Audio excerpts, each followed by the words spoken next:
So we mixed in our blue. It gave us a little bit of a hint, but the black, you know, that's going to be a color that really bites onto it. So the problem that you then have is you go, okay, well, how am I really going to get the look that I want when I'm trying to mix all these colors and I don't want to have to mix so much blue in there or something just to achieve a very small effect. So what we're going to do is we're going to move to the mold, and that's where we'll be able to kind of achieve some of the things that we weren't able to achieve completely with the mix. And you get this when you have darker colors or you don't have that white base. So what I have right here is concrete form release, okay? So we want to make sure that inside this mold, even though it's a plastic mold, okay, we have an easy way to release. So think of doing a lot of this like we talked about in previous videos, kind of like baking, you know, or cooking, where you go and you grease the pan so everything is good. Well, this is the same thing. So what you want to do is you want to make sure that you get a good, I like to use a sprayer to put it in, and I like to spray into the mold. Some people will have it in a little cup and they'll brush it in. I like spraying the mold, okay, and I spray it all around in. I make sure I spray the sides, okay. I get it good, okay. Now you can see how that is, where you might go, man, that's a lot of release agent in there. It can affect things. And if you have it puddling everywhere, it can, okay? So we don't want to affect our color, but we want enough in there, right, where it is going to release, okay? So we go around and we just kind of dab it off, right? Making sure that we're keeping the majority of that just kind of as a thin layer, right, to be able to give us that release, okay?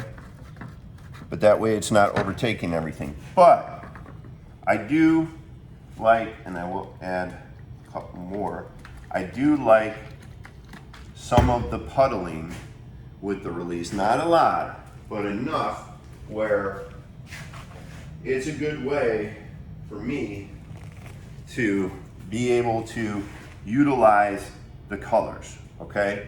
So what I'll do is, and you can take your hand or you can take a little spoon, this bottom part of this mold is going to be the face of the tile that we do, okay? So what I'm going to do is, all right, I'm going to take and I'm going to start adding little patches of my blue, okay? Now, just a little fun school for thought here, okay? Some people will say, well, hey, what's the point of doing that? It's going to be on your face. When you flip it over, if you grind out or you do anything with your tile here, you're just going to be grinding all that off. Well, I'm not. I don't want to grind out my tile. I'm not trying to expose any aggregate here, so you see like any inlays I've done of any glass or anything like that. I want something that's a nice solid piece that doesn't look like concrete. It looks more like stone. Now I will take a different spoon, okay, and they also wanted to incorporate a little bit of gray, okay, but if I throw the gray in here, it can kind of get lost right on top of the blue, unless what I can do is if I take a little bit and I throw it over the areas that are going to be grout lines, because what we're pouring is something that looks almost like a bunch of like field stones or river stones that are mortared together, okay? So if I sit here and I take the time to kind of map that out, right? And put that over, what I'm doing is I'm creating this unique look, okay? Now, also, I won't do every single mold this way, because I can think that this looks really awesome the way I'm doing it like this, right? I can pour it, I can flip it, and maybe it bleeds out and it doesn't look the way I really envisioned it, okay? But this is my chance to kind of experiment. So again, you'd write stuff like this down, like, hey, you know, I did this mold. I mean, the nice part is with this one, we're taking a video so I can see what I did. But obviously you're not gonna always take videos.